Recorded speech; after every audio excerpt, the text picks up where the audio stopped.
Choi Joo-mi expira et décida qu'elle devait bientôt rentrer chez elle et faire une pause des appels incessants et des maux de tête. Elle décida de continuer à ignorer l'homme afin de ne pas gâcher sa bonne humeur. Il neigeait légèrement dehors. Le café avait déjà fermé. Le personnel fit un signe d'au revoir joyeux à leur patronne et lui souhaita une bonne soirée. La jeune fille regarda son téléphone, qui lui signalait un appel entrant. Cet homme l'avait appelée plus d'une fois dans la journée, et à chaque fois, elle avait peur de répondre. Une voiture noire et luxueuse s'arrêta devant le café. 2 gardes du corps se postèrent à la porte arrière alors qu'elle s'ouvrait et un jeune homme sortit de la voiture. Il glissa sa main nonchalamment dans les poches de son pantalon et jeta un coup d'œil autour de l'établissement. La clochette de la porte tinta joyeusement, avertissant la jeune fille que quelqu'un venait d'entrer dans le café. Elle n'eut pas le temps de se retourner, mais annonça à haute voix que le café était fermé. Lorsqu'elle leva les yeux, elle se figea. Le directeur Young Jun-yo se tenait devant elle. Ses gardes du corps restaient à la porte d'entrée tandis que l'homme s'approchait rapidement de la jeune fille. Choi Joo-mi fut un peu surprise et demanda ce qu'un homme faisait dans son café à une heure aussi tardive. Mais il s'approcha seulement du visage de la jeune fille et l'examina attentivement. Young Jun-yo la fixa d'un regard perçant pendant de longues secondes, puis demanda combien de temps il devrait encore ignorer l'évidence. La jeune fille sentit une sueur froide couler dans son dos. Elle était désabusée à l'idée que cet homme puisse réellement connaître la vérité sur sa situation. Lorsque Choi Joo-mi détourna le regard, incapable de prononcer le moindre mot, l'homme déclara, avec un air satisfait, que la jeune fille avait dû cesser de suivre le fil des événements pendant qu'il était à l'étranger pour affaires. La jeune fille ne cessait de se répéter que l'homme ne pouvait pas connaître la vérité. Elle tenta de s'en sortir en disant que s'il était venu lui annoncer qu'il serait présent à la récente réunion, elle en informerait son père. Ne supportant pas qu'elle le prenne pour un imbécile, l'homme la regarda d'un air menaçant et, pointant son doigt vers elle, déclara qu'il était venu parler du bébé qu'elle portait dans son ventre. Choi Joo-mi eut le vertige et vacilla en avant, mais l'homme la rattrapa. La jeune fille demanda d'une voix tremblante comment il était au courant. Young Jun-yo demanda si elle avait couché avec quelqu'un après son départ à l'étranger. La jeune fille, stupéfaite, demanda « De quoi parlait-il au juste ?» Alors, l'homme posa sa paume sur son ventre et demanda si c'était son bébé. Choi Joo-mi se mordit la lèvre inférieure en pensant « Cet homme est vraiment cruel et impitoyable ». Elle prit une inspiration et déclara que l'enfant n'était pas de lui et qu'elle-même ne savait pas qui était le père, car elle avait été intime avec plusieurs hommes après lui. Jung Jun-yo la regarda attentivement et dit qu'elle se moquait de lui. Il ajouta que si elle lui mentait, il serait très en colère, même si c'était elle. L'homme la regarda d'un air menaçant et dit qu'il ne croyait pas qu'elle puisse faire confiance à un autre homme, qu'elle n'appartenait qu'à lui. La jeune femme détourna le regard et répondit que son opinion sur elle était erronée et que cela ne le regardait pas de savoir de qui elle attendait un enfant. C'était donc à elle de décider si elle le gardait ou non. Elle lui dit qu'il devait partir et la laisser tranquille. Young Jun-yo resta silencieux un instant à l'écouter, puis il lui attrapa le bras et la traîna derrière lui, disant à la jeune femme d'arrêter de dire des choses inutiles et de le suivre. Un instant plus tard, elle se retrouva à l'intérieur de la voiture et se mit à hurler furieusement, demandant ce qu'il comptait lui faire. L'homme s'appuya contre la portière et se pencha vers elle, lui disant de ne pas s'inquiéter, qu'il ne ferait pas de mal à la femme qui portait un enfant sous son cœur. Choi Joo-mi toussa et se couvrit le nez avec la main, se sentant nauséeuse. L'homme comprit que la jeune femme était incommodée par l'odeur du tabac. Il jeta le mégot de cigarette par terre et l'écrasa du bout de sa botte, puis lui tendit un mouchoir. L'homme monta alors dans la voiture. Choi Joo-mi pressa sa main contre son ventre et dit que lorsqu'elle accoucherait du bébé, elle ne demanderait rien à l'homme, n'exigerait aucune responsabilité. Young Jun-yo eut un sourire en coin et dit qu'il n'avait jamais dit qu'il allait l'épouser. Il se tourna alors vers le chauffeur et lui demanda d'aller acheter de la nourriture que les femmes enceintes peuvent manger.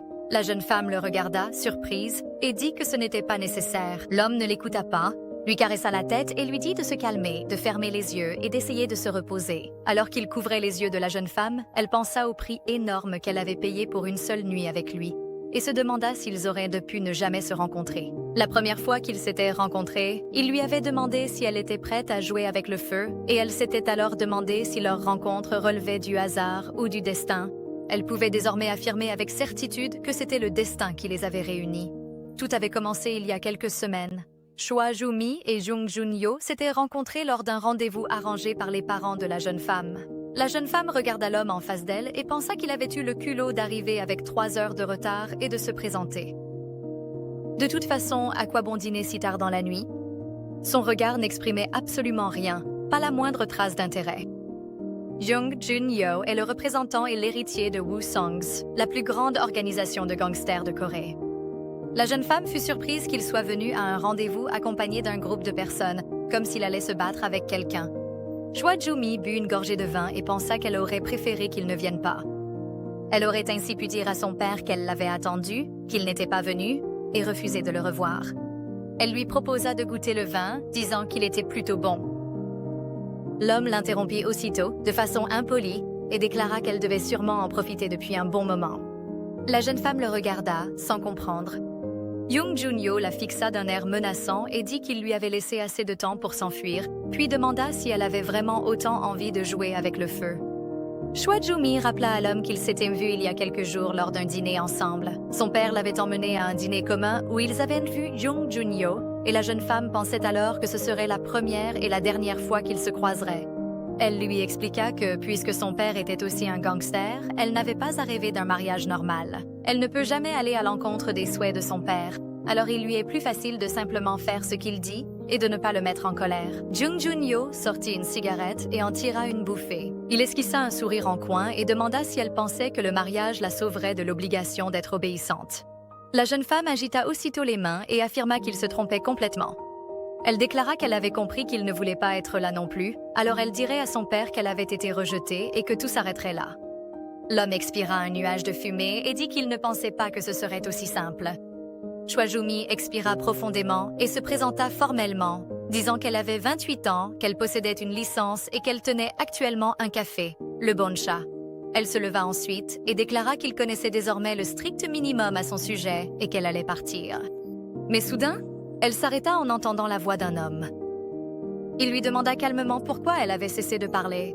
La jeune femme demanda à quoi bon lui parler d'elle si cela ne l'intéressait pas de toute façon, et surtout s'il ne se reverrait jamais.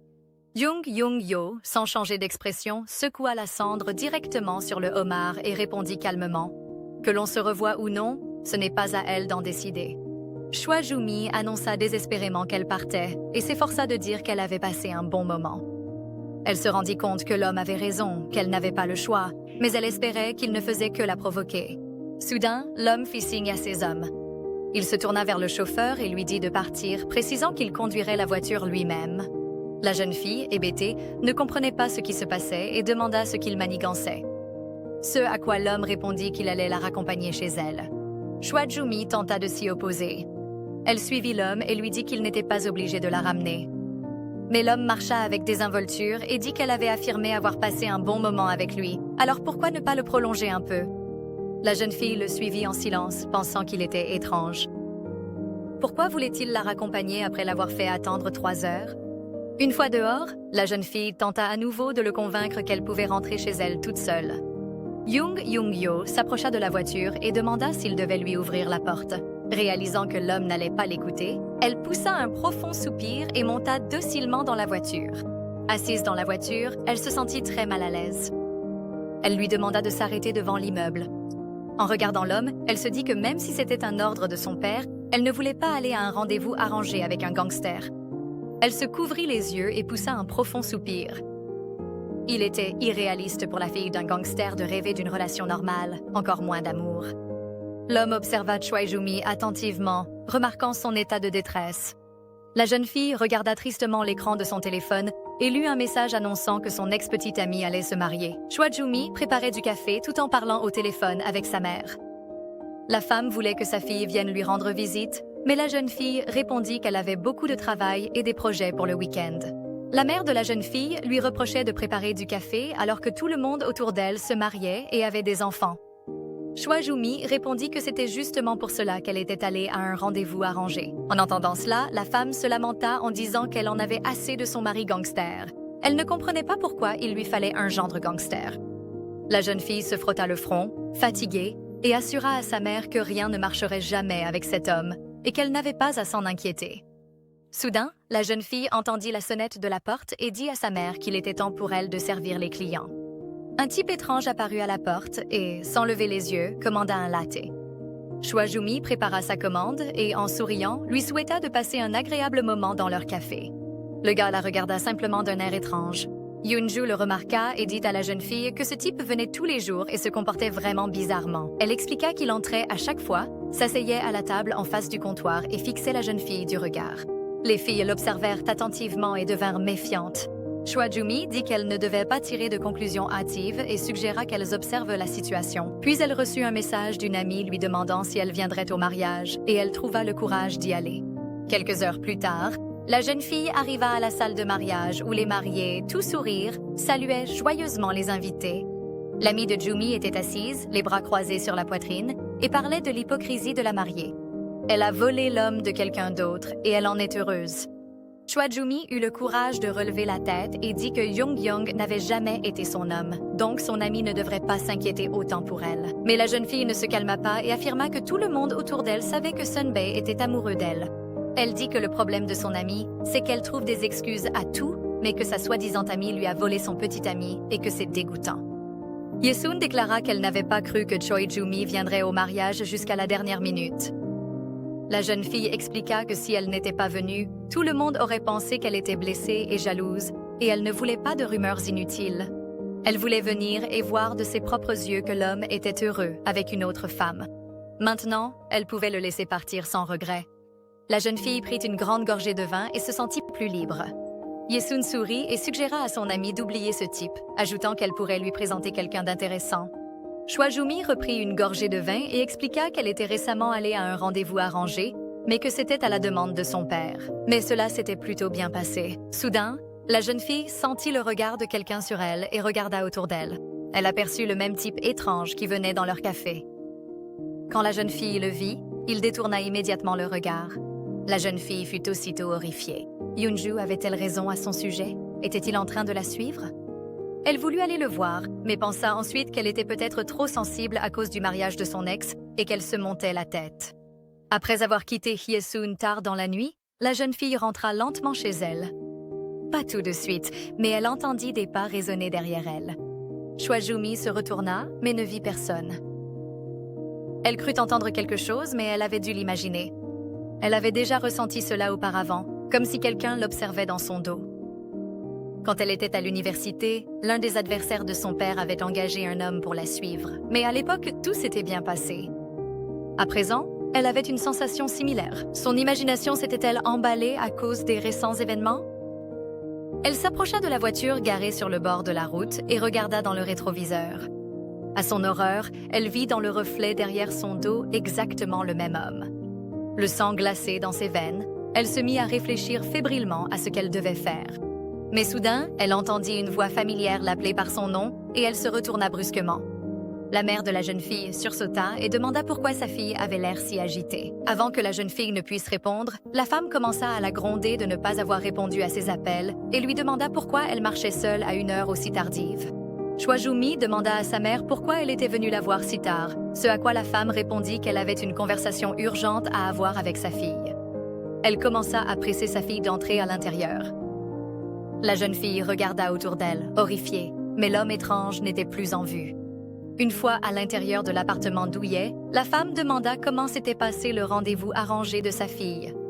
Choi Joo-mi soupira, fatigué, et répéta pour la 100e fois que tout allait bien, mais que les jeunes avaient décidé qu'ils n'étaient pas faits pour être ensemble. Soudain, la femme hocha la tête d'un air approbateur et dit que c'était mieux ainsi, ajoutant qu'elle avait déjà organisé un nouveau rendez-vous arrangé. Le fils aîné du directeur de l'hôpital Hae-chang est un très gentil jeune homme, dit-elle, ajoutant que le père de la jeune fille aurait dû la lui présenter en premier, au lieu de ce voyou. Choi Joo-mi gémit et dit que sa mère recommençait son disque habituel. La femme se lamenta, désespérée, qu'elle en avait assez de son mari voyou et qu'elle ne voulait pas s'inquiéter pour son gendre. Elle était offensée que l'homme soit prêt à sacrifier leur fille unique pour les affaires. Elle en a même renversé un peu de thé sur ses genoux sous l'effet de l'excitation. La jeune fille sourit et demanda si cela lui ferait plaisir que les gens disent qu'elle est la belle famille du directeur d'un hôpital. Elle porta la main à sa tête douloureuse et demanda ce que sa mère comptait faire lorsque son père l'apprendrait. La femme répondit que peut-être sa fille et le fils du directeur de l'hôpital tomberaient amoureux l'un de l'autre et que son père ne pourrait rien y faire. Au moins, ils pourraient s'enfuir ensemble. Puis elle regarda sa montre et dit qu'il était si tard qu'elle devait partir. Choi Joo-mi, épuisée par la journée, alla se coucher et s'endormit instantanément. Quelques jours plus tard, la jeune fille se retrouva dans le même hôtel où elle avait eu un rendez-vous avec Jung Yoon-gyo. Elle s'assit à la table et se sentit extrêmement mal à l'aise d'être à nouveau dans cet endroit. Le fait que son nouveau rendez-vous ait lieu au même endroit lui semblait étrange et déplacé. Un jeune homme très séduisant lui tendit sa carte et se présenta, disant qu'il s'appelait Lee Tae-jin. Il lui dit qu'il avait beaucoup entendu parler d'elle et qu'il était très heureux de la rencontrer. Son visage paraissait honnête et ouvert, et la jeune fille comprit qu'il était venu ici dans un but précis. Choi Joo-mi pensa à sa mère qui voulait devenir apparentée au directeur de l'hôpital et au père de cet homme qui souhaitait développer une affaire grâce à l'argent de son propre père. Ce rendez-vous n'était pas très différent du précédent. Pendant ce temps, l'homme continuait de la complimenter et la jeune fille souriait, se disant qu'il avait la langue bien pendue, même s'il ne dépassait pas les limites. Les jeunes gens engagèrent une conversation plutôt agréable. La jeune fille pensa qu'en comparaison avec Jung Yoon-gyo, cet homme se comportait de façon naturelle et amicale. Elle se surprit à se demander pourquoi elle se souvenait de lui tout court. Elle conclut qu'elle ne s'en souvenait que parce qu'elle se trouvait au même endroit. À ce moment-là, Lee Tae-jin continua de parler de lui-même. À un certain moment, Choi Joo-mi se dit qu'elle s'ennuyait et décida de finir son café et de quitter le rendez-vous. Elle était tellement absorbée par ses propres pensées qu'elle ne remarqua pas que l'homme l'appelait plusieurs fois par son prénom. Soudain, la jeune fille aperçut une silhouette familière du coin de l'œil. Jung Yoon-gyo entra dans le hall de l'hôtel et fut immédiatement entouré par des membres du personnel. À son grand effroi, un homme suivi de son père passa devant la table où elle se trouvait avec Lee Tae-jin. La jeune fille se figea. Les paroles de sa mère, selon lesquelles son père ne devait surtout pas découvrir ce rendez-vous, car il en allait de son bonheur futur, lui revinrent en mémoire. Que pouvait-elle faire maintenant? Le regard de Jung Yoon-gyo croisa celui de la jeune fille, et elle se mordit la lèvre inférieure, excitée. Lorsqu'il vit la jeune fille en compagnie d'un autre homme, il ressentit de la jalousie et de la colère. Choi Joo-mi tenta de relancer la conversation avec son compagnon lorsque soudain, elle aperçut une silhouette vêtue de noir s'approcher dans un costume noir. Jung Yoon-gyo avançait en la regardant droit dans les yeux. Il semblait qu'il ne restait plus qu'un pas avant qu'ils ne s'arrêtent juste à leur table. Alors que la jeune fille se préparait mentalement à vivre un moment embarrassant en public, l'homme passa devant eux. Elle continua de fixer un point, stupéfaite. Le père de la jeune fille, qui avait suivi l'homme, se retourna simplement, regarda sa fille d'un air significatif et toussa. Éprouvant à la fois un choc indescriptible et un soulagement, la jeune fille baissa la tête, épuisée. Lee Tae-jin lui demanda si elle allait bien. La jeune fille respirait bruyamment et ses mains tremblaient. Elle savait qu'elle n'avait rien fait de mal, mais pourquoi son cœur battait-il la chamade comme si elle avait été prise en flagrant délit de tricherie? Elle ne devait rien à cet homme, et au pire, elle recevrait un reproche de la part de son père pour être allée à un rendez-vous arrangé sans le lui avoir dit. Choi Joo-mi se demanda pourquoi son père était venu ici en premier lieu, et ce qu'il allait lui dire maintenant. Elle ne voulait vraiment pas être la raison pour laquelle ses parents se disputeraient. Comme elle s'y attendait, son père lui envoya immédiatement un message lui ordonnant de venir le voir sur le champ. La jeune fille se leva immédiatement de sa chaise et s'excusa, disant qu'elle devait partir. L'homme, perplexe, lui demanda si quelque chose n'allait pas. Il lui dit qu'il ne manquerait pas de l'appeler plus tard et espérait la revoir. Choi Joo-mi sourit, lui souhaita bonne chance, puis partit précipitamment. Elle descendit le couloir de l'hôtel en se demandant comment les choses avaient pu tourner ainsi. Soudain, la jeune fille sentit à nouveau clairement la présence de quelqu'un et des frissons lui parcoururent l'échine. Elle sentit le souffle de quelqu'un juste derrière sa nuque et se figea d'horreur. Le téléphone tomba au sol dans un fracas. Serrant sa poitrine dans un accès de panique, la jeune fille tomba à genoux et se demanda si le garçon qui la poursuivait avait finalement réussi à la rattraper. Choi Joo-mi rassembla ses forces et courut jusqu'à apercevoir les hommes du directeur Jung Yoon-gyo, puis poussa un soupir de soulagement. Choi Joo-mi rassembla ses forces et courut jusqu'à apercevoir les hommes du directeur Jung Yoon-gyo, puis poussa un soupir de soulagement. L'homme ouvrit la porte devant elle et annonça son arrivée. Elle vit Jung Yoon-gyo assis à la table et son père en train de le flatter. En voyant sa fille, son père lui fit signe de la main et lui demanda de les rejoindre. La jeune fille s'assit, mais l'idée que son harceleur s'était approché d'elle aussi près ne la quittait pas. Son père gloussa nerveusement, s'excusa d'avoir interrompu son dîner entre amis et lui proposa un verre de vin. Choi Joo-mi n'entendait même pas les hommes parler. Elle était absorbée par ses pensées au sujet de l'étrange individu qui la suivait. Dans un café, à un mariage, et maintenant dans un hôtel. Cela ne pouvait pas être une coïncidence. Son père était sévère et exigeait une obéissance absolue de sa part. Alors lorsque sa fille a voulu devenir indépendante, il l'a menacée en disant que si jamais elle se plaignait d'avoir des difficultés ou des problèmes, il fermerait tous les cafés et hôtels de Annamdong. Et elle savait parfaitement que si elle lui faisait part de ses craintes, il la ramènerait immédiatement à la maison. Elle n'avait commencé à remarquer des choses étranges qu'il y a quelques jours, et il était peut-être trop tôt pour en tirer des conclusions. Cela valait la peine d'attendre. Elle fut tirée de ses réflexions par la question mécontente de son père. La jeune fille leva les yeux et s'excusa, lui demandant de répéter la question. Jung Yun-gyo se détendit. Tenant les pierres, il dit qu'ils avaient discuté avec son père de la proximité de la jeune fille avec son amie avec qui elle dînait. Voyant là une occasion de s'éloigner de lui, la jeune fille déclara joyeusement qu'elles étaient en réalité très proches. Mais, remarquant que son père était presque en train de cracher du feu de colère, la jeune fille s'empressa d'ajouter qu'elle était en fait venue dîner et qu'elle l'avait croisé par hasard. Elle demanda à l'homme comment il allait et dit qu'elle avait justement pensé à l'appeler l'autre jour. Il eut un sourire en coin et une petite fossette apparut sur sa joue. Choi Ju-mi fut surprise par un fait aussi anodin. Son visage est toujours si sévère et froid qu'il serait difficile d'imaginer qu'il ait des fossettes sur les joues. L'homme proposa de lui verser un peu plus de vin et la jeune fille accepta avec gratitude. Soudain, il dit que la dernière fois, la jeune fille avait dit qu'elle avait passé un bon moment avec lui. Incompréhensive, la jeune fille le regarda. L'homme continua de remplir son verre et ajouta qu'apparemment, elle avait eu beaucoup de rencontres agréables. Entendant le sous-entendu dans sa voix, le père de la jeune fille sourit nerveusement et dit que sa fille est en réalité une fille très modeste et réservée et qu'elle sort rarement pour des rendez-vous. Jung Yun-gyo écrasa sa cigarette et objecta, disant qu'il ne pensait pas que ce soit vrai. Il se leva alors de table et se dirigea vers la sortie. Le père regarda sa fille et lui dit sévèrement de suivre le directeur. Bientôt, ils sortirent de l'hôtel en groupe. La jeune fille marchait à côté de son père et, se sentant très mal à l'aise, elle lui dit qu'elle rentrait seule à la maison. En entendant cela, l'homme se tourna vers sa fille et lui lança un regard foudroyant, lui signalant qu'elle allait avoir une sérieuse discussion. La voiture de Jung Yun-gyo arriva et tout le monde s'inclina pour lui dire au revoir et lui souhaiter un bon voyage.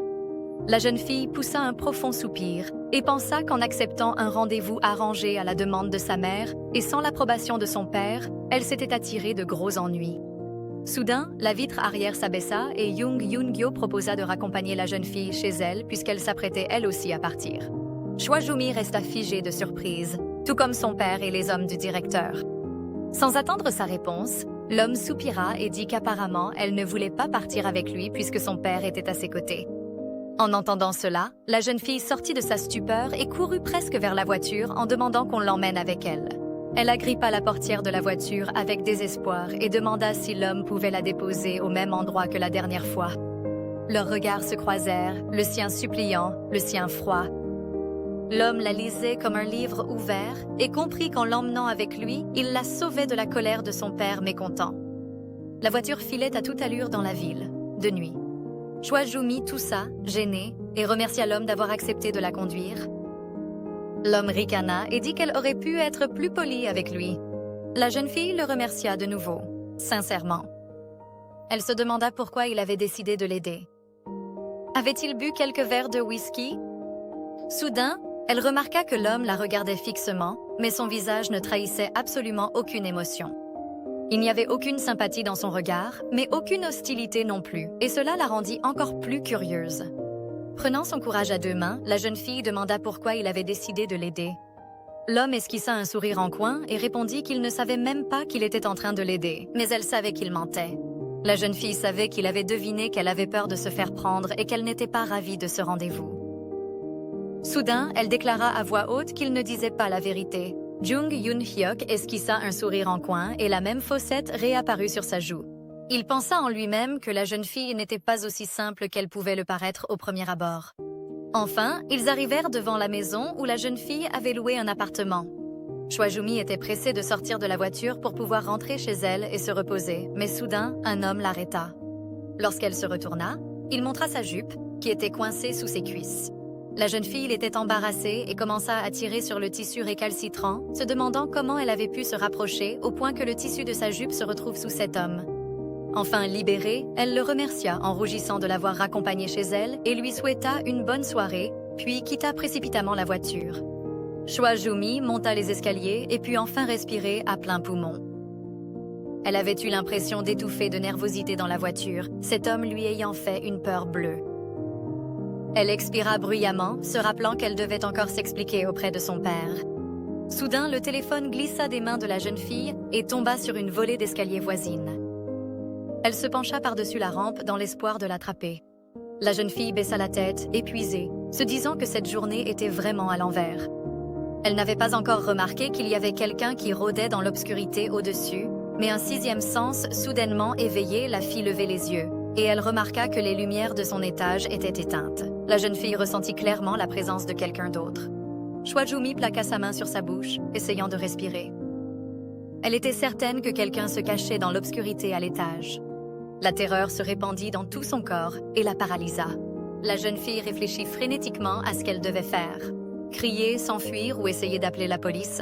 Soudain, son téléphone tombé s'alluma et se mit à jouer la sonnerie d'un appel entrant. La jeune fille resta immobile quelques secondes, pensant que maintenant son harceleur allait sûrement l'attaquer, car elle se trouvait toute seule sur un escalier désert, sans téléphone. Finalement, elle opta pour un acte désespéré et se précipita dans l'escalier, remerciant mentalement sa mère d'avoir décidé de l'appeler à cette heure-ci. Sautant plusieurs marches, la jeune fille ramassa son téléphone et s'enfuit sans se retourner.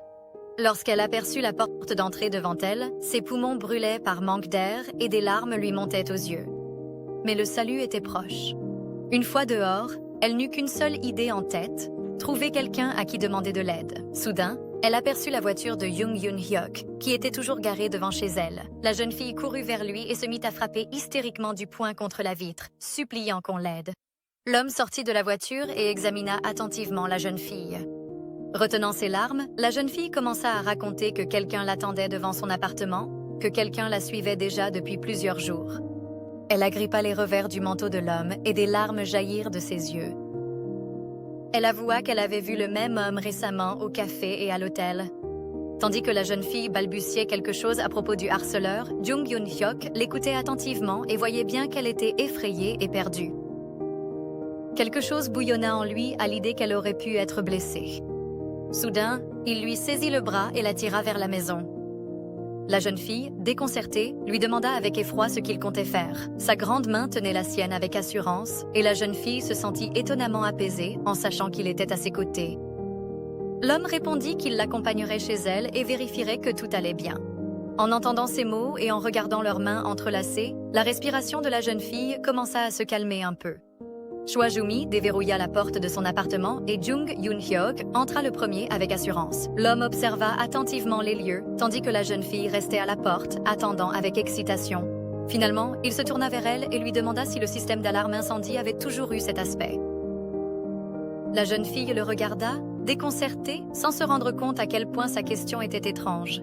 Jung Yoon-hyuk se plaça à côté d'elle et désigna le détecteur de fumée dans le coin opposé à la porte de son appartement. En y regardant de plus près, la jeune fille se rendit compte qu'il ne s'agissait pas du tout d'un détecteur de fumée, car la véritable alarme avait été installée sur la droite. C'était en réalité une caméra cachée. L'homme se hissa sur la pointe des pieds et, grâce à sa taille, tendit la main vers le faux capteur et le retira. Il avait raison. C'était une caméra de vidéosurveillance. L'homme examina l'appareil et déclara qu'à en juger par l'absence de traces d'effraction, la caméra avait été installée la veille ou le jour même. Il ne trouva rien de suspect dans l'appartement. Lorsque Choi Joo-mi entendit cela, elle supposa que le harceleur connaissait déjà le code de sa porte, ce à quoi l'homme acquiesça. La prise de conscience que ce harceleur aurait pu entrer dans son appartement cette nuit-là fit frissonner la jeune fille. Elle attrapa son téléphone et marmonna qu'elle devait appeler la police.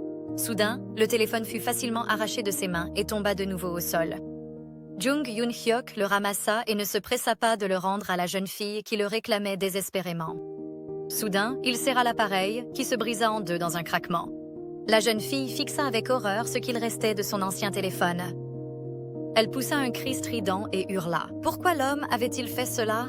Elle lui demanda s'il avait fait cela simplement parce qu'elle avait mentionné la police en présence d'un gangster, mais l'homme se contenta de claquer la langue avec irritation, et déclara qu'il n'avait jamais entendu quelque chose d'aussi stupide de toute sa vie. Une Choi Joo-mi furieuse commença à mettre l'homme à la porte, puis changea soudainement d'avis et se mit à revenir sur ses propos. Elle se mit à s'agripper au bras de l'homme en gémissant que s'il lui arrivait quelque chose de grave, il en serait aussi responsable. Jung Yoon-hyuk se retourna avec irritation et lui demanda qui elle pensait être en train de la suivre. Il regarda la jeune fille avec assurance et affirma que, qui que soit son harceleur, le père de la jeune fille était de toute façon plus rapide et avait une certaine influence, donc elle serait protégée. Choi Joo-mi, sous le choc, ne comprit rien et demanda ce qu'il voulait dire. L'homme expira avec irritation et demanda si c'était son passe-temps de poser sans cesse des questions sur tout. La jeune fille, effrayée, se mit à réfléchir frénétiquement. Si son père apprenait ce qui s'était passé, il fermerait immédiatement son café et ramènerait sa fille à la maison. Elle ne pouvait pas laisser cela arriver. Elle devint pâle et ne parvint pas à prononcer quelques mots. Jung Yoon-hyo afficha un sourire narquois et déclara qu'il pensait qu'elle préférait être protégée par des gangsters. Sur ces mots, il jeta son téléphone cassé par-dessus son épaule avec vigueur. La jeune fille fouilla pour retrouver les restes de l'appareil et regarda l'homme avec colère. Jung Yoon-hyo, une main dans la poche, ordonna avec assurance à son homme de retrouver l'individu qui poursuivait Choi Joo-mi. Il devait avoir quitté sa maison récemment, donc il ne pouvait pas être allé bien loin. L'homme se pencha vers elle et lui demanda où elle l'avait vu pour la dernière fois et si elle se souvenait de points de repère.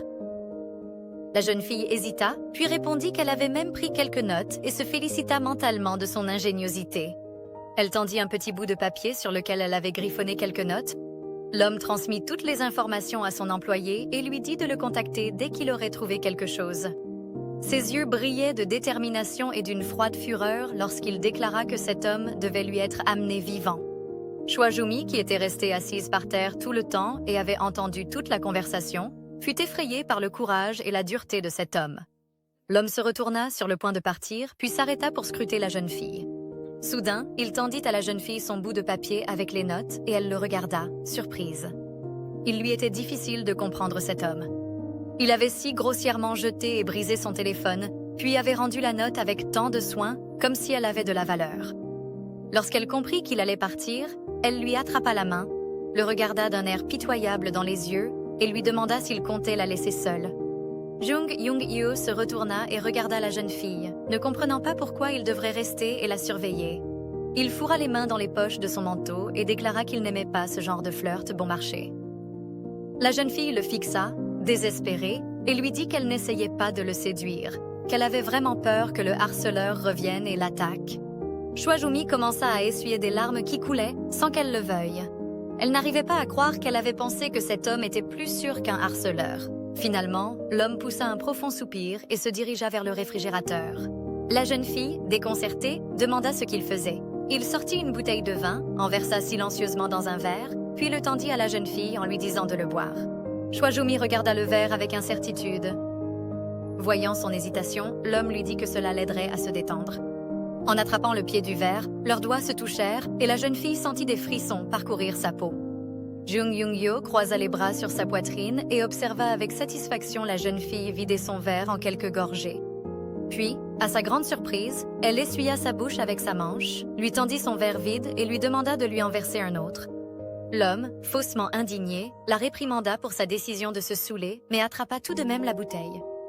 Choi Joo-mi s'excusa auprès de lui de l'avoir inquiété et lui demanda de ne pas parler de l'incident à son père. L'homme l'observa en silence, mais avec intérêt. Il se demanda quel genre de relation elle entretenait avec son père pour qu'elle en ait si peur. Tout aussi silencieusement, il remplit à nouveau son verre. La jeune fille leva les yeux vers lui d'un air suppliant et lui demanda de rester avec elle jusqu'à ce qu'elle ait fini la bouteille, afin qu'elle puisse se calmer et dormir. Il y avait de la sincérité dans sa voix. Jung Yoon-hyo demanda étonnamment à la jeune fille pourquoi il devrait accepter, puisqu'elle l'agace. La jeune fille baissa la tête et avoua qu'elle avait très peur. Voyant sa réticence, la jeune fille tenta d'insister en disant qu'il l'avait déjà aidée, alors pourquoi ne pas rester un peu plus longtemps? L'homme demanda d'un ton irrité si elle pensait qu'il n'avait rien d'autre à faire. En entendant cela, elle déclara qu'il ne lui avait pas permis d'appeler la police, donc il était responsable de sa sécurité. Surpris par son affirmation, l'homme dit qu'elle en demandait trop et qu'elle était très audacieuse pour quelqu'un dans sa situation. Soudain, Choi Joo-mi s'enroula les bras autour d'elle et, grelottante, admit qu'elle avait vraiment peur, car ce n'était pas la première fois qu'une chose pareille lui arrivait. Son air hagard fit vaciller sa détermination et il poussa un soupir, lui demandant si elle pensait qu'il avait l'air plus dangereux que son poursuivant. Choi Joo-mi reprit espoir, le regarda droit dans les yeux et dit qu'elle savait qu'il était un mauvais homme, mais qu'au moins elle était habituée à lui et se sentait rassurée que son père le connaisse bien. L'homme fut surpris par cette révélation et dit qu'une telle négligence était très dangereuse. Puis il se retourna et, dans un profond soupir, répondit qu'il resterait jusqu'à ce qu'elle ait fini son verre. La jeune fille fixa silencieusement son verre. Un peu plus tard, une Choi Joo-mi complètement ivre essayait de finir les dernières gouttes au fond de la bouteille. Comme ce n'était pas la première bouteille qu'elle vidait, la jeune fille était déjà allongée sur le canapé et délirait à propos de quelque chose qui avait été dit lors de leur premier rendez-vous avec Jung Jung-yeol. Elle lui demanda qui il était pour lui permettre ou lui interdire quoi que ce soit, demanda qui il était pour elle. L'homme n'arrivait pas à croire qu'il se trouvait dans une telle situation. Il décida qu'il était temps de mettre fin à ce désordre et, soulevant la jeune fille par les bras, il voulut la porter jusqu'au lit. La jeune fille se débattit et le menaça. Face à sa résistance, il la menaça de la déshabiller et de la jeter nue dans la rue pour la dégriser, ce à quoi la jeune fille se contenta de sourire en coin et lui dit de le faire s'il n'était pas trop lâche. Puis, soudainement, elle se tut et posa sa tête sur sa poitrine. Son esprit était envahi de pensées. Elle regrettait en réalité d'être allée au mariage de son ex-petite amie. Même si elle disait qu'elle s'en fichait, elle souffrait. En 28 ans, elle n'avait jamais pris une seule décision par elle-même.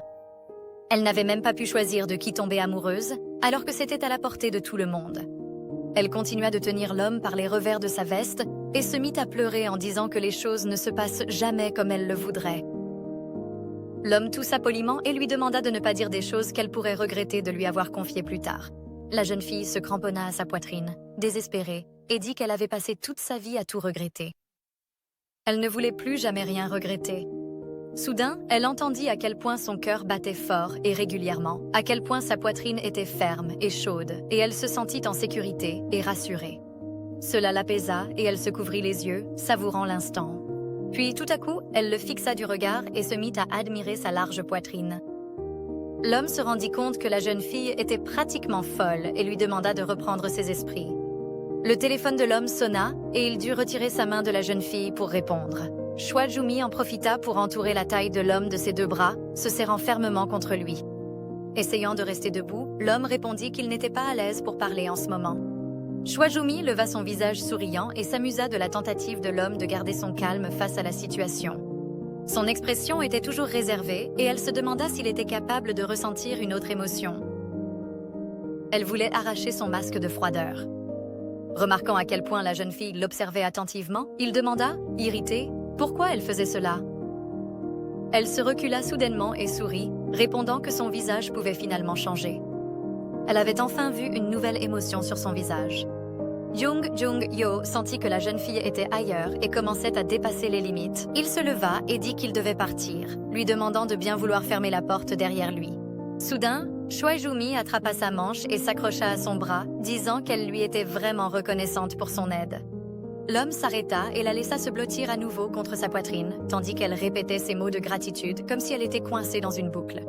Soudain, la jeune fille sentit à nouveau la chaleur émaner de lui et leva la main vers son visage pour lui caresser la joue, ressentant la même chaleur que celle de son ex sous sa main. Elle continua à le caresser doucement, pensant qu'elle méritait elle aussi de la chaleur, qu'elle ne devait pas abandonner ce qui lui appartenait et laisser son père ou qui que ce soit d'autre dicter les règles, après tout. Puis elle leva les yeux, pleins de larmes, et supplia l'homme de ne pas la quitter. Sans attendre que l'homme fasse quoi que ce soit, la jeune fille fit glisser doucement son doigt sur ses lèvres, puis s'approcha de lui avec les siennes. Elle décida de ne pas lâcher la chaleur qu'elle ressentait de lui. Il régnait un silence dans la pièce. Un homme et une femme étaient assis par terre, s'embrassant. Choi Joo-mi passa son bras autour de la nuque de l'homme et attendit sa réponse.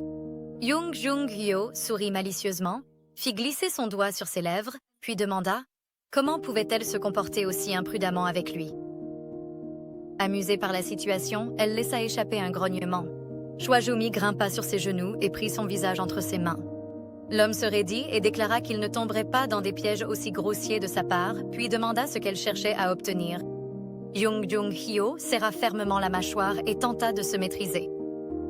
Il se dit qu'il devait être fou s'il se laissait prendre à un tel stratagème. Soudain, la jeune fille porta une main à sa cheville et dit qu'elle s'était foulée en fuyant le harceleur. L'homme saisit son pied et la tira vers lui, allongeant sa jambe pour qu'elle soit plus à l'aise. Choi-Ju-mi s'accrocha à son cou, esquissa un sourire en coin et murmura que ce n'était pas le bon pied, puis lui demanda de se dépêcher. L'homme était en colère contre lui-même de céder aussi facilement à ses charmes. Son endurance s'effondra et il grogna que si elle le voulait tant, alors que cela ne soit qu'un simple caprice d'ivresse. Il défit rapidement sa cravate et la jeta au loin. Puis, il passa la main dans ses cheveux et tenta d'étouffer sa conscience, se répétant qu'ils étaient tous les deux ivres et que ce n'était qu'une petite folie de leur part. Il caressa alors doucement le visage de la jeune fille et commença à la couvrir de petits baisers légers. Choi-Ju-mi se serra encore plus fort contre l'homme et savoura sa chaleur. Jung Jung-hyo semblait devenir de plus en plus ivre à chaque respiration. La jeune fille se pencha en arrière, le regarda avec des yeux brûlants et lui dit de ne pas s'arrêter. Tous deux décidèrent que cette soirée serait une petite aventure dont ils oublieraient bientôt l'existence. Le lendemain, Jung Jung-hyo se tenait près de l'ascenseur dans l'immeuble de bureau lorsque son collègue l'interpella. L'homme dit qu'il avait trouvé le type dont il lui avait parlé la veille. Il fit ce qu'on lui avait demandé. Il voulait poser des questions sur ce qui s'était passé la nuit précédente, mais soudain, un signal sonore retentit pour annoncer l'arrivée de l'ascenseur. Il y avait une jeune femme belle dans l'ascenseur. Lorsqu'elle aperçut Jung Jung-hyo, elle afficha un masque de fausse modestie et dit que si elle avait su qu'il serait aussi au bureau aujourd'hui, elle serait restée un peu plus longtemps. Elle le draguait du regard et dit que le café et l'alcool avaient de bien meilleurs goûts quand on les buvait à deux. L'homme passa devant elle sans réagir d'aucune manière à ses tentatives de flirt. Presque entré dans l'ascenseur, il lança négligemment qu'il était content de la voir et lui souhaita bonne continuation. La femme, vexée, resta immobile. Les hommes montèrent dans l'ascenseur, gardant le silence après cette rencontre gênante. Soudain, une courte phrase retentit. Jung Jung-hyo demandait un nom. Gwang Mi fixa son maître d'un air hébété et lui demanda ce qu'il voulait dire par là. L'homme lui lança un regard furieux et exigea le nom du salaud qui suivait Choi-Ju-mi. Le président réserva un accueil chaleureux à Jung Jung-hyo. Le jeune homme s'assit sur le canapé et dit que, bien qu'il soit très occupé ces derniers temps, le président lui rendait souvent visite. L'homme plus âgé sourit avec bonhomie. Il demanda s'il avait croisé sa femme en chemin. Elle venait tout juste de quitter son bureau. Jung Jung-hyo acquiesça légèrement en réponse. Il pensa en lui-même qu'il avait de la chance que cette femme n'ait pas su qu'il venait, car elle cherchait toujours des occasions de flirter avec lui. Le président ne perdit pas de temps et demanda aussitôt si l'homme appréciait la fille du directeur Choe. Il déclara que, même s'il les avait arrangés pour un rendez-vous à l'aveugle, il tenait tout de même à ce que Jung Jung-hyo apprécie sa future épouse. L'homme savait que le président l'avait toujours considéré comme son fils, mais la décision soudaine de le marier était survenue après qu'il eut remarqué que sa nouvelle troisième épouse lorgnait sur son jeune fils adoptif. Un soir, un homme âgé l'informa qu'il était temps pour son successeur de prendre une épouse, et à cette fin, il avait organisé une rencontre. Ils s'étaient déjà vus lors d'un déjeuner il y a quelques jours. Ju-mi est la fille unique du directeur Choi, qui détient fermement son pouvoir grâce à des investissements en actions. Ce serait bien d'être lié à eux et de faire des affaires ensemble. Il regarda le jeune homme et lui demanda s'il pensait la même chose. Jung Jung-hyo comprit que les paroles de l'homme plus âgé étaient insensées, mais même s'il était contre, son avis ne comptait pas vraiment dans cette affaire. L'homme l'écouta en silence et pensa que l'amour est trop dangereux et si fragile. Il suffit d'un souffle pour qu'ils se réduisent en cendres. Même leur président sans cœur s'était tellement adouci qu'il n'était plus le même homme inflexible et tout-puissant qu'il avait été autrefois. La secrétaire apparut soudainement et proposa de préparer du café, ce à quoi le président acquiesça avec enthousiasme en disant que sa femme lui avait récemment offert un café très savoureux. Jung Jung-hyo regarda le président, qui avait changé si rapidement, et dit qu'il avait reçu un appel du Japon ce matin. Leur partenaire voulait qu'ils prennent en charge un nouveau projet. Choi-Ju-mi travaillait dans un café à ce moment-là et entendit soudain Eun-ju lui demander si elle allait bien, car elle avait l'air malade. La jeune fille admit qu'elle avait trop bu la veille au soir. Puis, une collègue lui suggéra de boire du thé au citron plutôt que du café, et la jeune fille acquiesça avec reconnaissance. Sa tête lui faisait terriblement mal. Ses souvenirs de la nuit précédente étaient confus, mais elle se rappelait distinctement le visage de Jung Jung-hyo, et ce qu'ils avaient fait était évident. La prise de conscience de ce qui s'était passé la frappa comme un éclair. Elle n'arrivait pas à croire que sa première intimité ait eu lieu avec un homme qu'elle n'avait vu que 2 ou 3 fois, et lors d'une cuite totale. Le visage en feu de honte, Eun-ju demanda à la jeune fille si elle avait de la fièvre, ce à quoi celle-ci fit non de la main de façon rythmée. Soudain, l'employé du café fit remarquer que le type étrange n'était pas venu aujourd'hui. Choi se figea, se demandant si l'homme avait tenu sa promesse et retrouvé le gars. La jeune fille se demanda si elle avait eu raison de lui faire confiance. La sonnette de la porte tinta joyeusement et une Hyesun souriante entra dans le café. Voyant l'état dans lequel se trouvait son amie, elle demanda joyeusement avec qui elle avait bu toute la nuit pour avoir l'air aussi mal en point le matin. Elle croisa les bras sur sa poitrine et demanda en plaisantant si, par hasard, elle n'avait pas passé la nuit avec un inconnu. Choi faillit tomber tant son amie était proche de la vérité et se contenta de répondre qu'elle devait prendre plus de café. Mais alors Hyesun demanda si elle allait bien, car elle s'inquiétait de ne pas avoir eu de réponse à ses appels. La jeune femme répondit que son téléphone était cassé. Son amie porta la main à sa joue et se lamenta que Jumi ait encore fracassé son téléphone en étant ivre. C'est presque devenu une habitude. Puis, tout à coup, elle annonça qu'elle avait appris que son ex-petite amie s'était mariée parce que Juyu était enceinte. La jeune femme se figea en entendant cela. Bien sûr, tout cela avait du sens. D'habitude, après le mariage, le couple prévoyait d'avoir un enfant. Alors, où était la surprise? Yesun se sentit coupable d'en avoir parlé à son amie et lui demanda si elle allait bien. Choi sourit, l'air fatigué, et répondit que tout allait bien. Elle pensa en elle-même qu'elle n'avait pas vraiment de raison d'être contrariée, surtout après ce qui s'était passé la nuit dernière. Hyesun décida de changer de sujet et commença. Pour supplier son amie de l'aider à choisir quelques articles pour l'amélioration de la maison, car elle avait un goût excellent. Jumi a plaisanté en disant à son amie de ne pas la flatter, mais a accepté d'aller se promener avec elle. Plus tard dans la soirée, la jeune fille s'est offert un nouveau téléphone. Hyesun a suggéré qu'elles dînent ensemble puisqu'elles avaient passé une si belle journée. La jeune fille lui a souri avec gratitude, mais a refusé, disant qu'elle était très fatiguée et préférait rentrer chez elle pour se reposer. Elle remercia son amie de l'avoir aidée à se détendre et les deux filles se dirent au revoir avec joie, se souhaitant une bonne soirée. Choi regarda Hyesun s'éloigner, déjà en train de discuter avec son fiancé au téléphone, et elle était sincèrement heureuse pour son amie.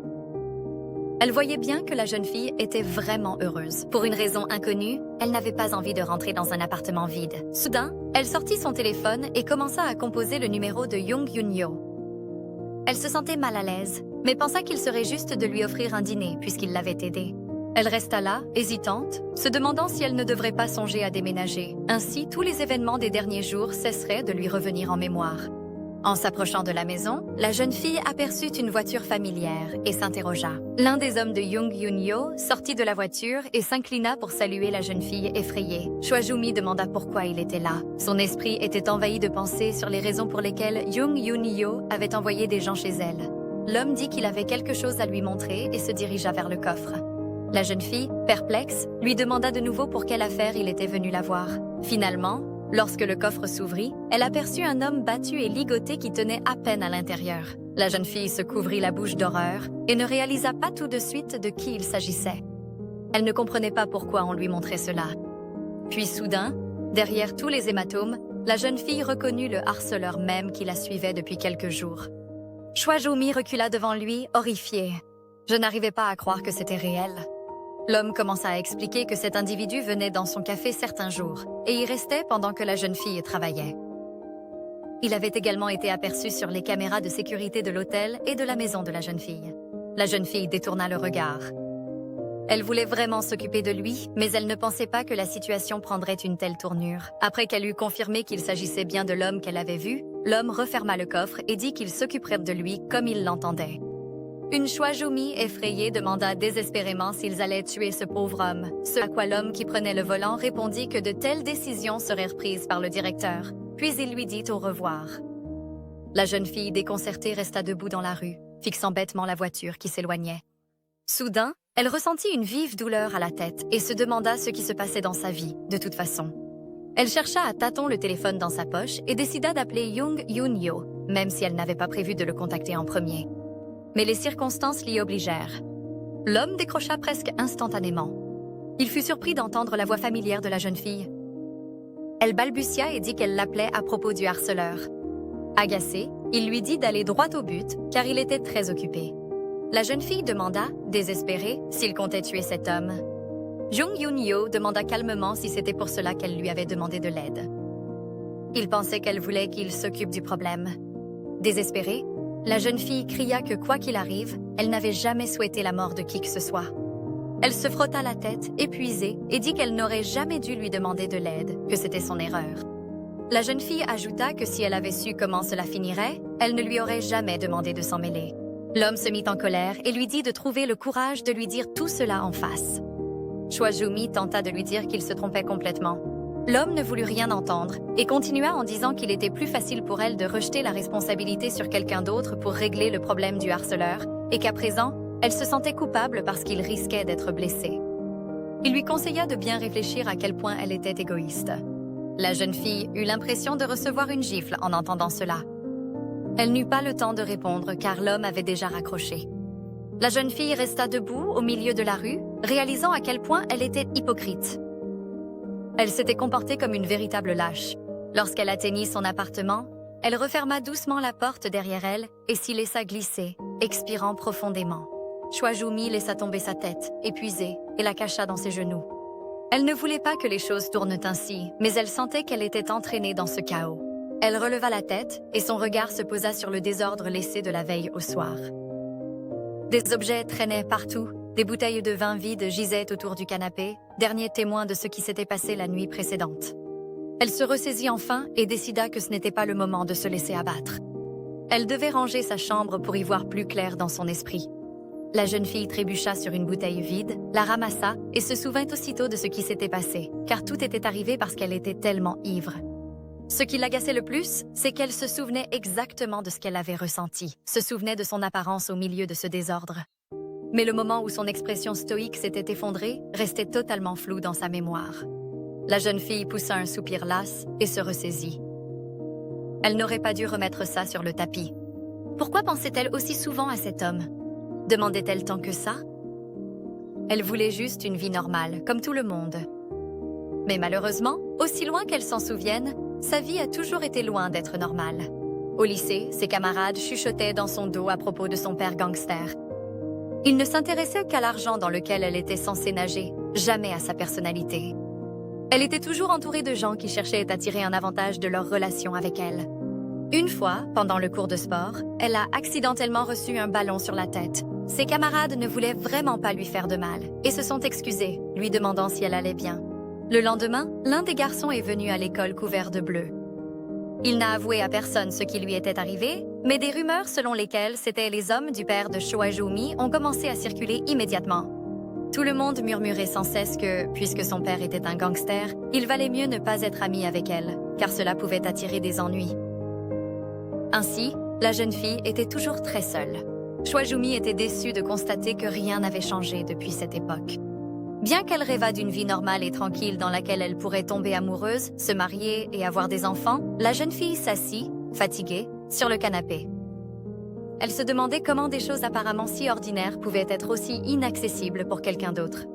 Elle porta une main à son front et expira, fatiguée. La jeune fille pensa que son désir de vivre sa propre vie et de prendre ses propres décisions paraissait même ridicule. Soudain, son téléphone sonna. Elle regarda le nom affiché à l'écran et ne se souvint pas tout de suite de qui était Tae-jun. Puis elle se rappela qu'il s'agissait du fils du directeur de l'hôpital. Le lendemain, l'homme attendait la jeune fille et jeta un coup d'œil à sa montre. En la voyant enfin, il sourit joyeusement et la salua. Choi Joo-mi le salua à son tour et s'excusa de ne pas l'avoir appelé plus tôt. L'homme demanda s'il la dérangeait à une heure aussi matinale, ce à quoi la jeune fille répondit que ce n'était pas grave et ajouta qu'elle avait justement quelque chose à lui dire. Assise à une table dans un café, elle expliqua à l'homme qu'elle l'avait rencontré la dernière fois uniquement à la demande de sa mère, mais qu'elle n'était pas vraiment intéressée par le mariage ni par les relations en général, et elle s'excusa auprès de lui avoir fait perdre son temps. La jeune fille pensa en elle-même qu'il n'y avait aucune chance que sa mère gagne cette dispute contre son père. Mais même s'il veut la marier à Young Jun-hyo, cela ne veut pas dire qu'elle va l'accepter docilement. Lee Tae-jun sourit sincèrement et remercia la jeune fille pour son honnêteté. Il déclara que toute relation se gérait au mieux en face à face. Choi Joo-mi dit qu'elle informerait sa mère qu'elle avait été rejetée, d'autant plus que ce ne serait pas vraiment un mensonge. Soudain, elle se souvint avoir prononcé des mots similaires à Young Jun-hyo. L'homme sourit tristement et dit qu'en réalité, il avait voulu l'inviter à un second rendez-vous et qu'il s'avérait qu'il venait d'être rejeté. Choi Joo-mi s'excusa sincèrement de lui avoir fait de la peine et dit qu'elle l'inviterait à dîner aujourd'hui. Taejun lui demanda de ne pas avoir pitié de lui, ce à quoi la jeune fille répondit, un peu gênée, qu'elle ne risquait en aucun cas de l'offenser avec de tels sentiments. Elle lui expliqua qu'elle était venue le voir aujourd'hui uniquement pour s'expliquer et que sa mère ne la forcerait plus à assister à ce genre de rendez-vous. L'homme sourit d'un air coupable et admit qu'en réalité, la mère de la jeune fille l'avait déjà appelée. Il expliqua que la femme était très inquiète à propos de leur rendez-vous et se demandait comment évoluait leur relation, car la jeune fille ne lui en avait rien dit. Choi Joo-mi poussa un soupir las et esquissa un sourire en coin. Sa mère est vraiment une femme incroyable. Soudain, la jeune fille regarda l'homme dans les yeux et lui dit que sa famille voulait qu'il l'épouse par intérêt. Mais lui, voulait-il vraiment se marier? Puis, réalisant qu'elle paraissait impolie, elle fut gênée et s'excusa. Mais Taejun continua à parler et admit qu'elle avait raison. Son père décidait de l'université qu'il devait fréquenter. Son père avait décidé que son fils devait devenir médecin, et puisqu'il est l'aîné, on attend de lui qu'il fasse un mariage avantageux. Il baissa les yeux et avoua qu'il n'avait pas vraiment été totalement sincère en venant à leur premier rendez-vous. Puis il sourit, fatigué, et dit qu'il voulait être honnête avec elle puisqu'elle l'était avec lui. L'homme admit que parfois, les attentes de ses proches l'étouffaient. Choi Joo-mi le regarda, surprise. Après avoir eu une conversation à cœur ouvert, ils se sont montrés sous un autre jour. Elle rangea les couverts et lui dit sincèrement qu'elle pensait qu'il était un très bon homme. L'homme la remercia et dit qu'une conversation honnête valait bien mieux que des mensonges et des larmes. Il ajouta que le destin était en train de changer et qu'aucun d'eux ne savait ce que l'avenir leur réservait. Il lui fit un clin d'œil et suggéra que peut-être, un jour, la jeune femme changerait d'avis et qu'il pourrait réessayer. Voyant la jeune femme rougir et être embarrassée, il déclara que la prochaine fois, il ne la laisserait pas partir si facilement et éclata de rire joyeusement. La jeune femme fit la moue et lui demanda de ne pas la taquiner. Puis il se demanda soudain pourquoi elle n'avait pas touché à son verre. Il lui demanda si elle n'aimait pas le vin qu'il avait commandé. La jeune femme soupira et, rougissante, répondit qu'elle avait décidé d'arrêter complètement l'alcool pendant un certain temps. Après avoir quitté le restaurant, l'homme proposa de la raccompagner chez elle puisque c'était sur son chemin. Mais la jeune femme répondit qu'elle avait encore des choses à faire. La jeune femme lui souhaita bonne chance et se retourna, s'éloignant si rapidement que Taejun n'eut pas le temps de lui répondre. Wusung est l'entreprise où travaille son père et qui est dirigée par Jung Jun-hyo. En s'approchant du bâtiment, Choi Joo-mi fut surprise par son immensité. Elle n'était jamais venue ici en personne auparavant.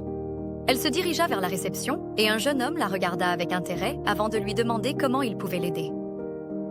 La jeune femme expliqua qu'elle était venue voir le directeur Jun-hyo. Le jeune homme la voyait pour la première fois, alors il lui demanda si elle avait un rendez-vous avec lui. L'un des hommes de son père apparut soudainement et lui demanda pourquoi elle n'avait pas prévenu de sa visite. La jeune femme répondit qu'elle n'était pas là pour voir son père, mais pour voir le directeur Jun-hyo et demanda à être escortée jusqu'à lui. Alors qu'elle s'approchait du bureau de l'homme, elle remarqua plusieurs de ces hommes. Ils étaient tous membres de son groupe de gangsters et avaient l'air très intimidants. Baissant la tête, elle pensa avec regret que c'était le monde dans lequel vivaient son père et cet homme, Jung Jun-hyo. Ils vivent dans le présent sans trop penser à l'avenir, car la mort rôde toujours quelque part près d'eux. Alors ils essaient de vivre de telle sorte que, lorsqu'ils mourront, ils n'aient aucun regret concernant les jours passés. Voyant que la jeune fille était triste, l'homme lui demanda si elle allait bien et si elle avait besoin d'aide. Choi Joo-mi demanda seulement qu'on ne dise pas à son père qu'elle était là, puis entra courageusement dans le bureau de Jung Jun-hyo. L'homme était assis à son bureau et examinait attentivement les documents. Il avait l'air absolument parfait. La jeune fille ne prit même pas la peine de le saluer. Elle s'avança rapidement vers lui et exigea qu'il lui dise ce qui était arrivé à ce harceleur. Croisant les bras sur sa poitrine, elle le regarda avec colère et attendit une réponse. Jung Jun-hyo leva lentement les yeux vers la jeune fille et continua de garder le silence. Il fut surpris qu'elle n'ait pas eu peur et qu'elle soit finalement venue le voir en personne. Puis il s'appuya contre le dossier de sa chaise et dit que si elle était venue pour se disputer avec lui, elle pouvait continuer, cela l'intéressait. La jeune fille se calma et admit qu'il avait raison.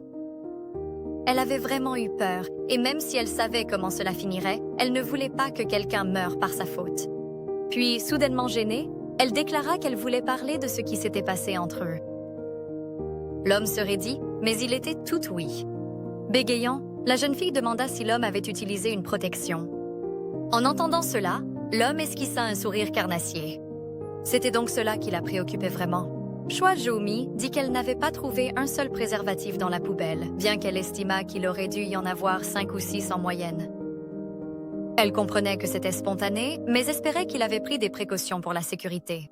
L'homme esquissa un sourire et répondit qu'il ne faisait que réaliser son souhait et qu'elle lui avait demandé de tout ressentir. En entendant cela, la jeune fille demanda désespérément s'il l'avait fait plusieurs fois. Jung Junyo alluma une cigarette et demanda pourquoi elle lui posait cette question. N'avait-elle pas vu l'état de son corps en se réveillant le matin? La jeune fille se figea de honte. Comment pouvait-il parler aussi ouvertement d'une telle chose? L'homme ne songea pas à s'arrêter et raconta dans les moindres détails toutes les belles choses qu'il avait faites pour elle et à quel point elle avait été satisfaite à plusieurs reprises. Il semblait qu'il prenait plaisir à la confusion qu'elle ressentait maintenant en écoutant tout cela. Jung Junyo expira un nuage de fumée et demanda avec un sourire si elle avait peur de devenir grosse et ronde, ce à quoi la jeune fille grogna que non, puisqu'elle prenait la pilule. Mais l'homme ne semblait pas s'en soucier du tout. L'homme dit qu'il n'était pas inquiet, car il était toujours prêt à assumer la responsabilité de ses actes si jamais il arrivait quelque chose. La jeune fille le regarda et dit que cette nuit-là avait été une erreur stupide et proposa d'oublier tout cela. Elle se rendit compte qu'ils avaient tous les deux bu et s'étaient laissés emporter par leurs sentiments, sans réfléchir clairement. Elle le regarda droit dans les yeux et proposa de ne pas accorder trop d'importance à ce qui s'était passé, pensant qu'un homme aussi intelligent que lui comprendrait ses intentions. Pendant que la jeune fille parlait, Jung Junyo gardait les yeux fixés sur les marques qu'il avait laissées sur son cou, qu'elle s'efforçait tant de cacher derrière son col montant. L'homme l'interrompit et déclara que, pour lui, leur connexion n'était pas quelque chose de dénué de sens ou de mal. Choi Jumi le fixa, perplexe. L'homme écrasa le mégot de cigarette et demanda, d'un calme glacial, pourquoi elle tenait tant à minimiser ce qui s'était passé. Il ajusta sa cravate et la regarda attentivement, lui demandant si ce n'était pas elle qui avait représenté l'autre homme à sa place pendant que tout cela se produisait. La jeune fille le regarda, incompréhensive et horrifiée. De quoi diable parlait cet homme? Il n'y avait aucune chance qu'il soit au courant pour Jun Hyun. Surtout qu'elle ne lui en avait jamais parlé. Puis, elle se souvint que, l'espace d'un instant, l'image de son ex avait traversé son esprit. Mais jamais elle ne se serait permis de penser à un autre homme alors qu'elle était au lit avec quelqu'un d'autre. À ce moment-là, Jung Junyo y réfléchit et dit que peut-être elle n'avait pas remarqué la différence, parce que lui et cet homme faisaient à peu près la même taille. La jeune femme était furieuse et frappa la table de toute sa force avec la paume de sa main. Elle cria haut et fort qu'elle n'avait jamais imaginé qui que ce soit à sa place, et que s'il avait oublié, c'était bien son nom à lui qu'elle avait crié, et pas celui d'un autre. Se rendant compte qu'elle venait de flatter son ego, la jeune femme rougit et se sentit embarrassée. Jung Junyo répondit qu'il se moquait bien de savoir qui était dans sa tête, lui ou un autre homme. Comme elle l'avait dit plus tôt, ce n'était qu'une aventure d'un soir. Alors maintenant, elle pouvait partir. La colère recommença à monter en elle, et elle pensa à quel salaud il était. Remarquant qu'elle était toujours debout près de son bureau, il lui demanda avec indifférence ce qu'elle attendait encore. Choi Jumi ouvrit bruyamment la porte de son bureau et s'envola de là comme une furie. Soudain, son téléphone sonna. C'était son père. Lorsqu'elle décrocha, elle remarqua d'un ton sarcastique qu'il était au courant des dernières nouvelles rapidement. Elle dit qu'elle allait venir chez eux pour avoir une conversation sérieuse, alors elle lui demanda de venir prévenir sa mère à ce sujet. Après avoir raccroché, elle poussa un soupir fatigué. La chose la plus facile à faire était d'abandonner, car elle savait mieux que quiconque que tout se passerait de toute façon comme ses parents le voulaient. C'est pour cela qu'elle était allée à ses rendez-vous arrangés. La jeune fille a toujours été une source de fierté pour sa famille. Sa mère a toujours rêvé d'organiser la vie de sa fille comme elle l'entendait. C'est-à-dire, la marier avec succès. La vie de Choi Jumi elle-même n'intéressait personne. Un homme apparut soudain à proximité et dit qu'il allait accompagner la jeune fille chez ses parents, et elle accepta docilement. Elle attendait l'ascenseur lorsqu'elle entendit un mouvement sur le côté. Contre toute attente, Jung Junyo se tenait à côté d'elle et se contenta de dire brièvement qu'elle rentrait un peu tard aujourd'hui. Les portes de l'ascenseur s'ouvrirent et l'homme, entrant le premier, regarda la jeune fille avec espoir. Elle serra les poings et se dit de ne pas réagir à lui de quelque manière que ce soit afin de ne pas lui donner raison. En entrant dans l'ascenseur, elle répondit froidement que, grâce à quelqu'un, elle avait dû venir dans un endroit qu'elle ne voulait pas visiter et perdre son temps précieux.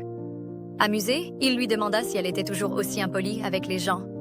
La jeune fille renifla et répondit qu'elle n'agissait pas comme ça d'habitude, mais que ces derniers temps, cela lui arrivait sans le vouloir. Elle ajouta ensuite qu'elle n'avait pas besoin qu'il la raccompagne chez elle aujourd'hui, car elle avait déjà d'autres compagnons. Dès que les portes de l'ascenseur s'ouvrirent, elle bondit aussitôt dehors et s'éloigna d'un pas rapide. La jeune fille réfléchit au fait qu'à chaque fois qu'elle rencontre cet homme, tout tourne mal. Elle se sentait pathétique en sa présence. Choi Ju-mi vit un homme s'approcher de sa voiture et s'arrêter. Soudain, elle eut un mauvais pressentiment. Chaque fois qu'elle croisait son regard, son cœur se remplissait d'émotions vives qui la terrifiaient. À présent, son intuition lui disait qu'ils n'en avaient pas fini et que quelque chose de terrible les attendait.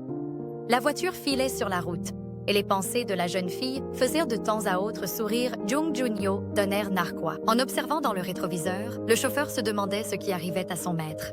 L'homme se dit que cette nuit-là avec Choi Ju-mi avait été une erreur. Tout ce qui s'était passé alors était une erreur causée par l'alcool et par le fait qu'il avait réagi si violemment aux actes de cette fille. Il serra le poing et s'avoua à lui-même qu'il ne le regrettait pas. Il avait agi sur un coup de tête et l'alcool avait joué son rôle, mais il n'avait jamais perdu le contrôle de lui-même avec qui que ce soit comme il l'avait fait avec elle. C'était bien là le problème. L'homme soupira et il trouva même amusant à quel point il avait été facile pour lui de succomber à ses charmes. En réalité, les choses n'avaient cessé de se dégrader depuis le jour où ils s'étaient rencontrés. Le président l'avait emmené dîner avec le directeur Choi, qui était venu accompagné de sa fille, Ju-mi. Pendant que les hommes discutaient cordialement de questions professionnelles en profitant de la nourriture et des boissons, Jung Jun-yo observait attentivement la jeune fille assise modestement en face de lui. Il s'ennuyait à mourir lors de cette réunion, mais il savait qu'il devait rester respectueux. Le président lui faisait souvent des plaisanteries en lui disant qu'il allait bientôt devoir se caser et ajoutait « N'est-elle pas belle, la fille de Choi ?» L'homme regardait une jeune fille, dont le visage n'exprimait absolument rien. Son visage exprimait le désespoir et l'humilité, et même lorsque l'ombre d'un sourire effleurait ses lèvres, ses yeux restaient vides. Il trouva étrange qu'une jeune femme comme elle n'ait montré aucune émotion de toute la soirée. Apparemment, son père exerçait une grande influence sur elle. De façon inattendue, le président suggéra que la jeune fille devienne amie avec sa femme. Il proposa qu'elles pourraient bien s'entendre toutes les deux. Mais à la surprise générale, Choi Ju-mi répondit sans lever les yeux qu'elle n'était pas une très bonne personne et qu'il était donc peu probable qu'elle puisse devenir amie avec la femme du président. Le père de la jeune fille s'étrangla de surprise en buvant et la jeune fille s'excusa avant d'ajouter qu'elle était malheureusement trop franche. Tandis que le père de la jeune fille bouillonnait de colère, le président éclata de rire avec bienveillance et déclara qu'il appréciait que cette jeune fille ne soit pas aussi simple qu'elle en avait l'air et qu'elle ne devait pas avoir peur de dire ce qu'elle pensait. Jung Jung-yul fut impressionné par la capacité de la jeune fille à garder contenance et à dire des choses aussi audacieuses au président du groupe Hwasong. Elle était soit intrépide, soit indifférente à tout. Un instant, elle leva la tête et leurs regards se croisèrent. Il lui sembla que c'était la première fois que la jeune fille le voyait de toute la soirée. Puis son visage redevint impassible. Depuis ce jour-là, son aura étrangement calme est restée gravée dans sa mémoire. Le jour où leur rendez-vous arrangé était prévu, l'homme n'avait pas l'intention de venir. Il travaillait, épuisé, à la salle de sport lorsqu'il reçut un appel de Cheol-ju. Il informa le maître que, bien que plus de 2 heures se soient écoulées, la jeune fille était toujours assise à la table à l'attendre. L'homme jura d'un ton agacé et dit qu'il allait s'en occuper lui-même. Choi Ju-mi était assise à une table vide et baissait humblement la tête. Jung Jung-yul se tenait derrière elle, hors de sa vue, et il se demandait comment elle était réellement. Avait-elle une idée derrière la tête, ou était-elle simplement stupide? Soudain, son téléphone sonna et un homme l'entendit parler à son amie d'aller au mariage de son ex-petite amie. Elle mentit effrontément en disant qu'elle allait bien, que l'homme avec qui elle était en rendez-vous arrangé était meilleur que lui à tout point de vue, et qu'elle était tout simplement ravie. L'homme esquissa un sourire en coin et écouta attentivement sa conversation privée, et elle était vraiment bien plus qu'elle ne voulait le laisser paraître. Honnêtement, il allait partir, mais l'entendre parler lui fit changer d'avis. Il était curieux de savoir quel genre de personne elle était. Elle venait tout juste de terminer une conversation lorsqu'elle aperçut une ombre se pencher sur elle. Avec le recul, Jung Jung-yul pouvait assurément dire que sa première erreur avait été de ne pas faire demi-tour et partir, mais d'avoir marché vers cette fille. Puis, il se souvint du regard qu'elle avait eu lorsqu'elle lui avait demandé de rester avec elle. Elle, qui n'était guère différente d'une poupée de cire, lui avait ouvert son cœur et lui avait montré sa véritable nature. À cet instant, une véritable curiosité s'est allumée en lui. Jung Jung-yul voulait la voir complètement brisée afin de pouvoir retirer la carapace artificielle derrière laquelle elle se cachait délibérément et découvrir ses véritables entrailles.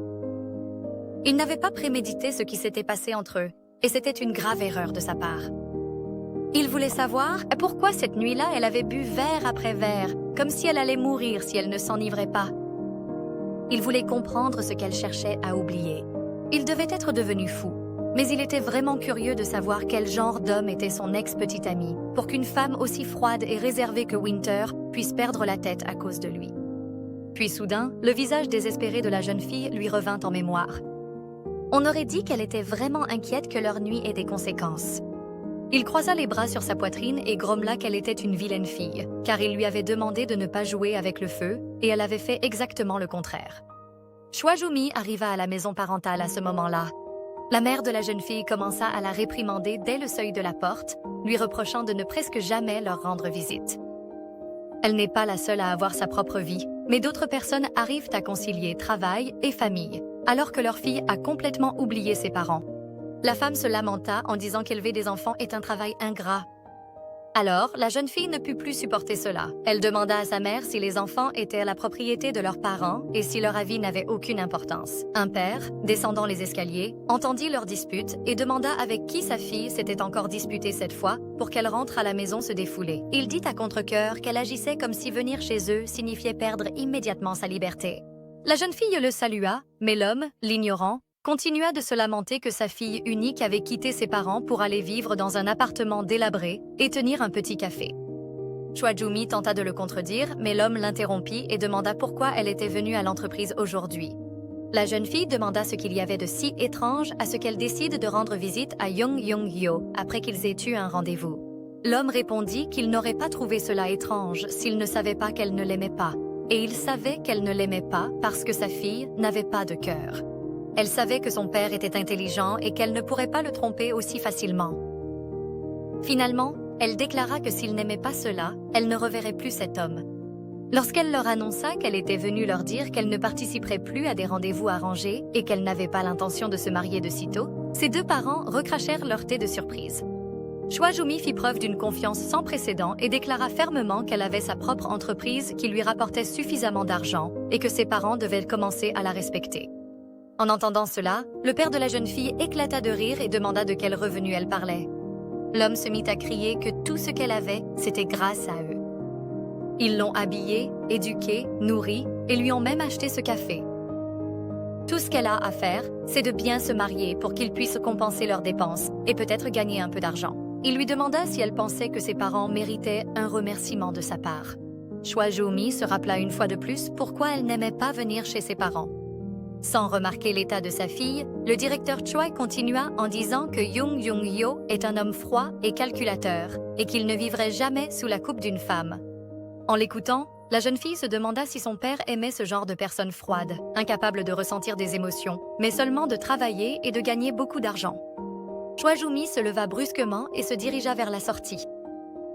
Elle dit à ses parents de ne pas s'attendre à ce qu'elle leur rende visite de sitôt et leur rappela de ne pas compter sur elle pour aller à des rendez-vous. Une fois dehors, la jeune fille admit à elle-même que son père avait raison. Tout ce qu'elle possédait lui appartenait. Même le chauffeur qui lui avait si gentiment proposé de la ramener chez elle travaillait pour son père, et elle reconnut qu'elle devait suivre la volonté de son père parce qu'elle profitait des avantages qu'il lui offrait. Elle avait peur de se débrouiller seule, sans le soutien de ses parents. Après être montée dans la voiture, la jeune fille décida qu'elle n'irait pas chez ses parents pendant un certain temps, jusqu'à ce qu'elle puisse y entrer la tête haute, fièrement. Il neigeait dehors et beaucoup de gens se promenaient, mais le café était vide. Choi-Joo-mi et Hee-sun regardèrent par les fenêtres avec espoir, espérant que des clients arriveraient bientôt. La jeune fille proposa de préparer des boissons pour ses employés pendant qu'il n'y avait personne. Elle se mit à cuisiner et pensa qu'alors que Young Young-hyo est en voyage d'affaires au Japon, elle pourrait vivre paisiblement. Mais que faire quand il reviendra? Soudain, la sonnette retentit et un pied gracieux chaussé de souliers coûteux franchit le seuil du café. La jeune fille leva les yeux et salua la cliente. Une jeune femme gracieuse et vêtue avec élégance se tenait devant elle, une cliente inhabituelle pour son café. À suivre.